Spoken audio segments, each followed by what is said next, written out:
The Boston and Miami game, it's been a half, and what I can say is that Miami looks fluid. They just look like they're getting outplayed. And that's nothing bad. You know, they shot the same percentage from the field. Miami has a way better percentage from three. It just looks like Boston is getting more looks, right? And that they're getting to the free throw line more. So, yeah, it's at halftime. Boston is winning 66-57. And the biggest thing for Boston, which I see, is that they have 5 turnovers and 15 assists. Miami has 9 turnovers and 9 assists. Also, that Boston has 6 offensive rebounds to Miami's 2. And that Boston has the same amount of fouls. So that means that they're turning over the ball less, making more passes, getting more offensive rebounds, and they got the same amount of fouls, right? So Miami's offense looks fluid so far, right? They're playing well. Jimmy Butler's playing really well as he is shooting 50% from the field, and he has 15 points at halftime with 2 rebounds, 2 assists, 2 steals, and 2 turnovers, right? I will say Bam looks strong. I do believe that he has to get more involved, and he has to stop turning the ball over so much. He has 3 turnovers at the half, but he does have 9 points, 5 rebounds, and if you actually looked at the game, he was pushing the pace. And I do believe that the X factor in this game has been Kyle Lowry and Malcolm Brogdon. I'm watching the game right now. Well, I was watching the game before it turned into halftime. And I saw 3 key things from this team. First, Marcus Smart. He's insane. He was playmaking the whole way, then playing tough defense, then playmaking tough defense. He has 10 assists and he has 3 points. And that's just purely because he's getting fouled. And he's been so effective in this game where he doesn't even have to score. I'm not going to talk about Jason Tatum or Jaylen Brown just yet because obviously I'm going to say what everyone says about those two. So I'll reserve those comments until later. But what I will say is that shout out to Robert Williams and Malcolm Brogdon. If you watch the game, they have made big shots to put them in rhythm or extend their lead. And honestly, I do believe that these are the 2 guys who might make it happen for Boston. If we face it, Miami's biggest weakness is big wings or just covering all 5 players on the floor at the same time. This is why Milwaukee was such a good challenge for them, or at least a good competitor, because Milwaukee has about 4 guys who can do something, right? And that's Drew Holiday, Chris Middleton, Giannis, and Brook Lopez. And then whoever they put on that 5 spot is inconsistent. Like you live and die by Grayson Allen. You live and die by Pat Connaughton. You live and die by Wesley Matthews. If you are the Bucks, because they do not have that reliable Malcolm Brogdon, Al Horford.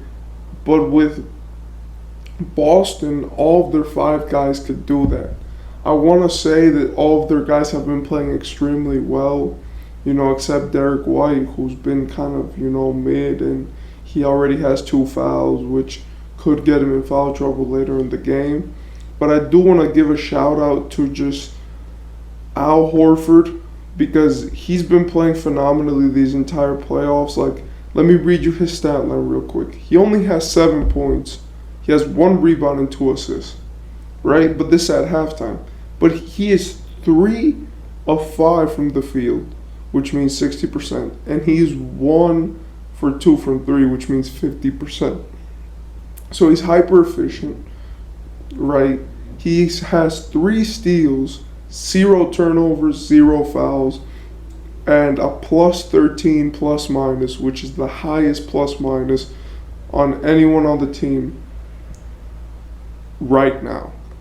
I do believe that Robert Williams finally looks like he's getting his start going, and they might have to bring out more bodies because Robert Williams is just too tall and too strong for anyone that Miami has. Like, yeah, Bam is good, but let's face it, Bam is such a good defender where he's gonna have to be guarding Tatum or Brown, or he's gonna have to get stretched out to the 3 point line because Horford is there. And I will say that the biggest thing about this game has been 3 point shooting. Both of the teams have gotten into it. I do want to say that Duncan Robinson has been trash, right? And I also want to say that shout out to Gabe Vincent because he's been insane this game. He's hit good shots, he's hit them effectively. And I do believe that Miami is playing one of the best brands of basketball that they could. They're playing it phenomenally. The only thing that I want to see is that for the next quarter, they have to put Jimmy more in the offense. And in the first quarter, when it ended, the Heat were down 2 points, right? And Jimmy had 12 in that first quarter. He ended the second with 15. That means he got 3 points in 12 minutes. And I love Jimmy, but if the whole team is going to do great, you need to run it through him. Look, I love the other players. I love Bam. I love Gabe Vincent. And it doesn't matter how efficiently you're shooting. If we are not running the team through Jimmy, then the team is not winning. And that's just the reality of the situation. Right? I do want to say that both of these teams look set.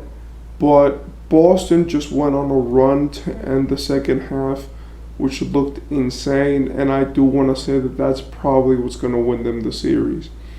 Boston has a way of keeping up with you even when they're playing like garbage. They did it against Philly in Game 6.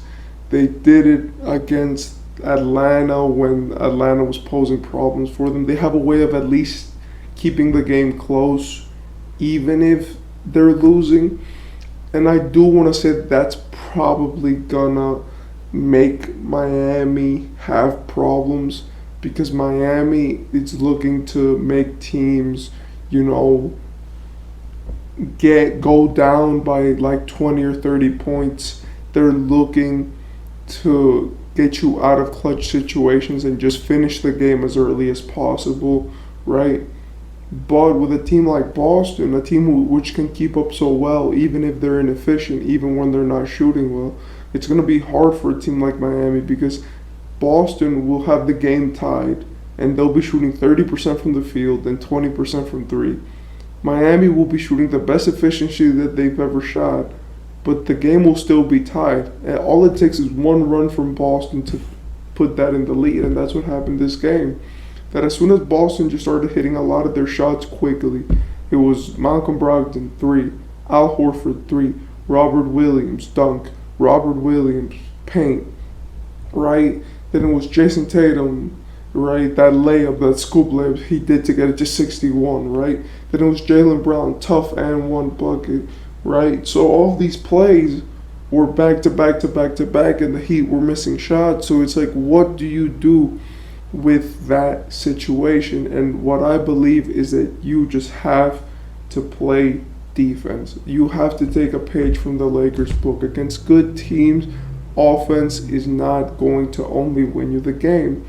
And for a team like Miami, which is so good defensively, they just have to try to do what the Lakers do, which has been working for them, which is just try to lock them up. Change rotations, change matchups, see what works, and then eventually when you find what works, stick to it until they figure it out, and then you adjust, because defense is what wins games.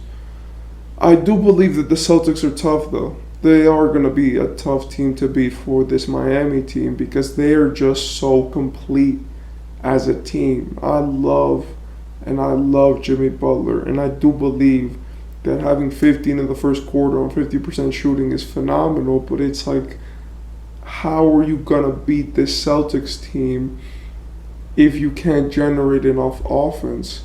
The Celtics have a way of just keep going, and they always have somebody who's hot. And in my opinion, that ability from the Celtics could easily steal them the series. They might not even win the championship, but easily it could come down to just how hot can you get. I do believe that the Celtics will win this series, and I am a Miami fan. The only reason why I say that is because I believe the Celtics have everything. The only thing that I believe that they lack in is coaching, but I do believe that superstar players who've been coached right by Ime Udoka, no matter what he did in the front office, will be find a way to win. Also, that they have a culture and they have a system and they have a way which they play, which shines bright. And it's going to be tough for a team like Miami, who sometimes they look like the worst team in the entire NBA, and sometimes they look like they should be the one seed, to beat such a consistent Boston team.